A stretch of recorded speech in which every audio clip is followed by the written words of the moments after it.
दोस्तों जरा सोचिए, एक आदमी जिंदा है और उसे जमीन के अंदर गाड़ दिया गया है। सबको लगता है कि वो मर चुका है, लेकिन वो तो कॉफिन के अंदर मोबाइल में गेम खेल रहा है। कुछ ऐसा ही हम देखेंगे आज की इस मूवी में, इस मूवी द वैम्पायर्स असिस्टेंट में। मूवी की शुरुआत में हम देखते हैं कि डैरेन नाम के लड़के का फ्यूनरल हो रहा था। सब लोग काफी ज्यादा उदास थे, लेकिन हमें पता चलता है कि वो लड़का मरा नहीं है, उल्टा वो लड़का अपने कॉफिन के अंदर वीडियो गेम खेल रहा है। ये सीन यही कट हो जाता है और हम देखते हैं कि डैरेन अपने पास्ट के बारे में बताता है कि उसकी लाइफ कितनी बढ़िया चल रही थी। वो स्कूल में काफी पॉपुलर था, उसके दोस्त काफी कूल थे और साथ ही साथ स्कूल में उसके ग्रेड्स भी अच्छे आते थे, जिस वजह से उसके पेरेंट्स को उस पर काफी गर्व था। उसके लाइफ में सिर्फ एक बेकार चीज थी, उसके बचपन का दोस्त स्टीव। एक दिन स्टीव जबरदस्ती उसकी हिस्ट्री की क्लास बंक करवा देता है। दोनों छत पर होते हैं जब स्टीव वहां बल्ब्स पर पत्थर मारकर उन्हें तोड़ता है, जिसके बाद वो डैरेन को ऐसा करने के लिए चैलेंज करता है।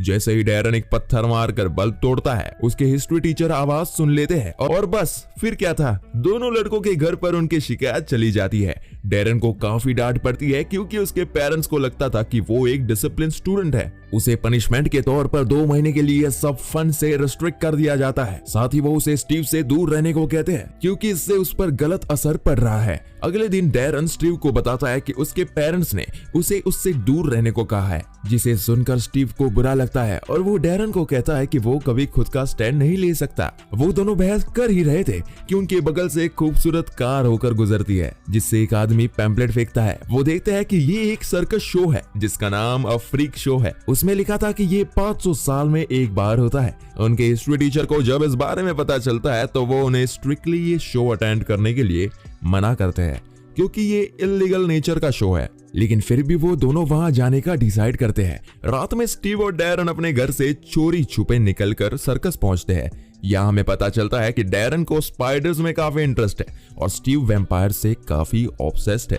वहां पहुंचकर वो एक ड्वार्फ जैसे आदमी से टिकट खरीदते हैं जो पर्दे के पीछे छुपा हुआ था। जब स्टीव उसे कैश देता है तो वो उसका हाथ काट कर भाग जाता है। वो लोग हैरान होकर अंदर थिएटर जाते हैं, जहां उन्हें पता चलता है कि ये शो अलग अलग एज ग्रुप के लोगों के लिए है, मोस्टली अडल्ट्स और बुढ़े लोगों के लिए।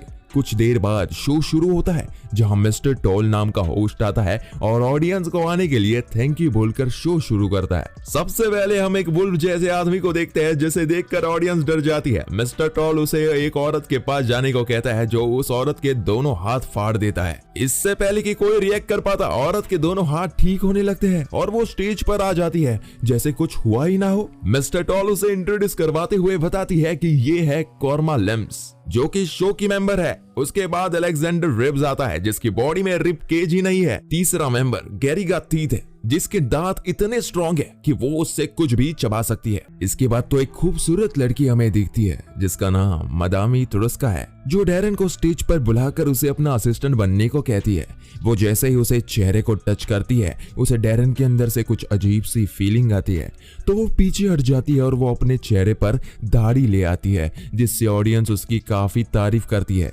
अपने एक्ट के बाद वो शो को बंद करने को कहती है, लेकिन उसके मना करने के बाद भी अगला एक्ट किया जाता है, जिसमें लार्टन क्रेस्पली अपने स्पाइडर पार्टनर ऑक्टा के साथ स्टेज पर आता है। वो ऑडियंस को इंस्ट्रूमेंट बजाता हुआ डांस परफॉर्म करके इम्प्रेस करता है। स्टीव लार्टन को पहचान लेता है और डैरेन को बताता है कि उसने लार्टन को वैम्पायर्स की बुक में देखा है। तभी वहां पुलिस आकर शो को रोक लेती है, जिन्हें डैरेन का हिस्ट्री टीचर लेके आया था। सभी लोग वहां से भाग जाते हैं, लेकिन डैरेन स्पाइडर चोरी कर लेता है क्योंकि वो काफी कलरफुल था।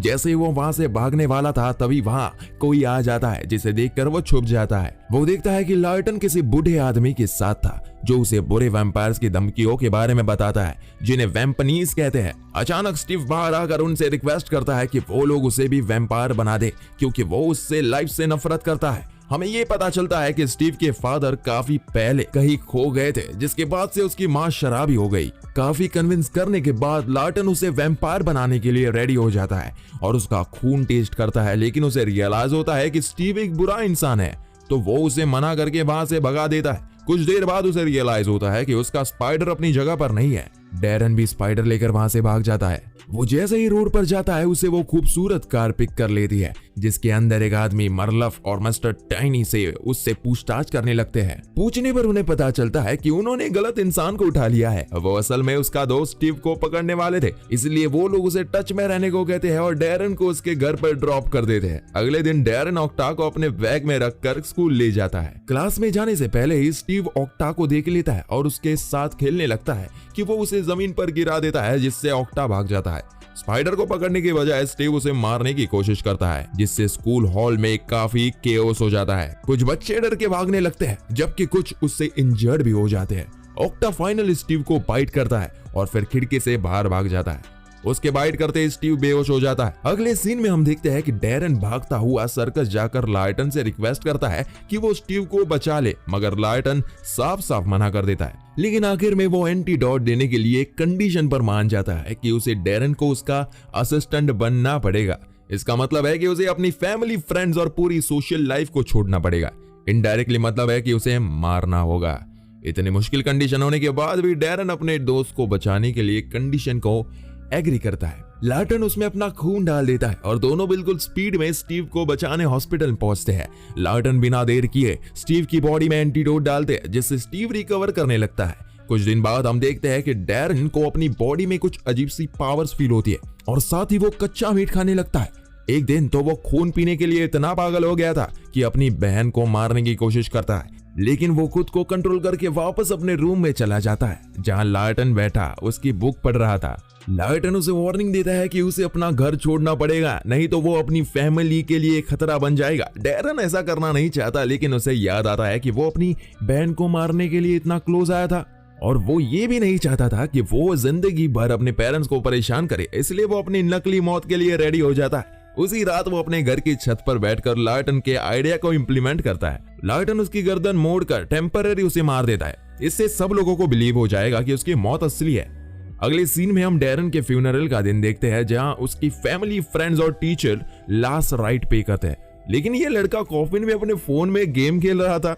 उसी रात को लाइटन उसकी ग्रेव का गड्ढा खोदकर डैरन को कॉफिन से बाहर निकालता है, लेकिन वहां से निकलने से पहले मरलफ वहां पहुंचकर उन पर हमला करता है, मगर लाइटन वापस उससे लड़कर वहां से भागने में सफल होता है। वो डैरन को फ्रीक शो के कैंप ले जाता है, जहां डैरन एक लड़की रेबेका से मिलता है। दूसरी तरफ हम स्टीव को देखते हैं, जो कि अपने दोस्त की मौत के बाद काफी उदास था और इसी वजह से वो अकेला रहने लगा था। जब उसे लगता है कि वो ये सब नहीं सह सकता, तो वो सुसाइड अटेम्प्ट करने की कोशिश करता है, लेकिन उससे पहले ही मिस्टर टाइनी वहां पहुंचकर उसे रोकता है। वो कहता है कि वो उसकी लाइफ का दर्द समझता है, साथ ही वो ये भी जानता है कि स्टीव का वैम्पायर्स में इंटरेस्ट है। वो स्टीव को वैम्पनीज बनने का ऑफर देता है। हमें पता चलता है कि टाइनी और मरलफ वैम्पनीज है, जो कि लाइटन और बाकी वैम्पायर से अलग है। ये ह्यूमंस का मर्डर करके खुद को फीड करते हैं। साथ ही वैम्पनीज और नॉर्मल वैम्पायर्स काफी बड़े दुश्मन है। स्टीव जब इन बातों को सुन रहा था, तो उसे एक और शॉकिंग न्यूज सुनने को मिलती है कि उसका दोस्त डैरन अब भी जिंदा है, जो कि अपनी नई वैम्पायर्स की दुनिया में खुश है। स्टीव को ये सोचकर गुस्सा आता है कि वो हमेशा से एक वैम्पायर बनना चाहता था और उसकी जगह डैरन ने ले ली। अब वो बिना देरी किए उसका ऑफर एक्सेप्ट करता है। उधर हम देखते हैं कि डैरन अब अपने नए ग्रुप के साथ कंफर्टेबल होने लगा था, साथ ही वो ट्रेनिंग भी लेता है और बाकियों को उनके काम में हेल्प करता है। एक दिन डैरन अपनी फैमिली और फ्रेंड्स की फोटोज देख रहा था। उसे स्टीव की याद आती है, तो वो स्टीव को कॉल करने वाला था कि तभी लाइटन आकर उसका फोन तोड़ देता है। उसी रात मिस्टर टाइनी आकर लाइटन और मिस्टर टॉल से डैरन के बारे में बात करता है। उन्हें लगता है कि डैरन के पास कुछ अलग सी पावर्स है, इसलिए मिस्टर टाइनी चाहते हैं कि डैरन को उसे सौंप दे। मिस्टर टॉल उससे काफी प्यार से कहते हैं कि वो लोग इस बारे में सोचेंगे। उसके जाने के बाद लाइटन डैरन को समझाता है कि वो कैंप को छोड़कर कहीं ना जाए, क्योंकि ये उसके लिए सेफ नहीं है। इसके बाद वो डैरन को ट्रेन करने लगता है, जिससे वो किसी भी मुसीबत में खुद को बचा सके।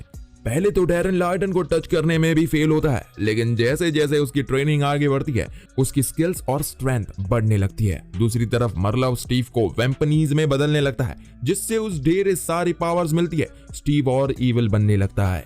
सबसे पहले वो अपने हिस्ट्री टीचर को मारता है। उधर डैरन जब भूखा होता है, तो उसे ताजा खून की जरूरत है, जिसके सोल्यूशन के लिए लाइटन उसे एक फार्म में ले जाकर आदमी को बेहोश करता है और डैरन को बताता है कि वैम्पायर्स कभी इंसानों को मारते नहीं, बल्कि वो सिर्फ उनका खून पीकर खुद को फीड करते हैं। इतनी प्यास के बावजूद भी डैरन ने उसका खून पीने की हिम्मत नहीं थी, तो वो लोग कैंप में वापस लौट जाते हैं। तभी उनके पीसफुल कैंप में वेम्पनीज घुसकर मार धाड़ करते हैं। दोनों ग्रुप्स में ब्रूटल फाइट होती है जिससे काफी खून खराबा होता है। वेम्पनीज डैरन की तलाश में आए थे जो उन्हें रेबेका के साथ कॉस्ट्यूम रूम में मिलता है। वेम्पनीज डैरन पे अटैक कर लेते हैं, लेकिन तभी लार्टन टाइम पर आकर मिस्टर टॉल और बाकी सबको मार गिराता है, जिससे फाइट तो रुक जाती है और फिलहाल के लिए डैरन सेफ था। कुछ देर बाद उन्हें पता चलता है कि मरलफ रेबेका को किडनैप करके साथ ले गए हैं। अगले दिन डैरन इन सब चीजों के लिए खुद को ब्लेम करता है और उसे ढूंढने जाता है। मिस्टर टाइनी डैरन को ट्रैप में फंसाने के लिए उसकी फैमिली को भी किडनैप कर लेता है। डैरन घर पहुंचकर देखता है कि वहां कोई नहीं है और टेबल पर पैम्पलेट देखकर उसे पता चलता है कि उसे सर्कस में इनवाइट किया गया है। लार्टन भी इस लड़ाई को ज्वाइन करने का डिसाइड करता हुआ अपने हथियार निकालता है। अगले सीन में हम देखते हैं कि डैरन सर्कस जाता है जहां उसे रेबेका और उसकी फैमिली दिखती है, जिन्हें बांधकर एक दीवार पर टंगा गया था। वो स्टीव को वेम्पनीज बना देखकर हैरान होता है, जो कि बिना हेजिटेट किए अपने बेस्ट फ्रेंड पर अटैक करता है। डैरन ने खून नहीं पिया था, जिसकी वजह से उसमें स्ट्रेंथ नहीं थी और स्टीव उसे काफी आसानी से मार गिराता है। तभी रेबेका खुद को फ्री करके डैरन को अपना खून ऑफर करती है, जिससे उसे एनर्जी मिली। पहले तो डैरन मना करता है, लेकिन रेबेका उसे बताती है कि उससे कुछ नहीं होगा, तो डैरन उसका खून पीता है। दूसरी तरफ लार्टन काफी बुरी तरह घायल हो जाता है, लेकिन फिर भी वो अपनी बची हुई ताकत से मरलफ के दिल में चाकू मारी देता है, जिससे वो मर जाता है।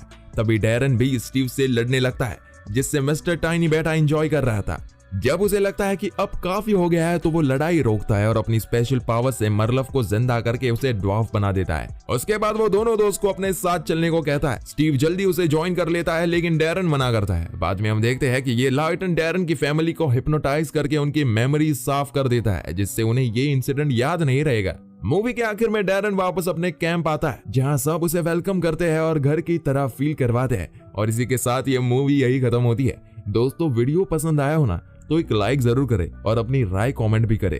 साथ ही चैनल को सब्सक्राइब करना ना भूले। Thank you.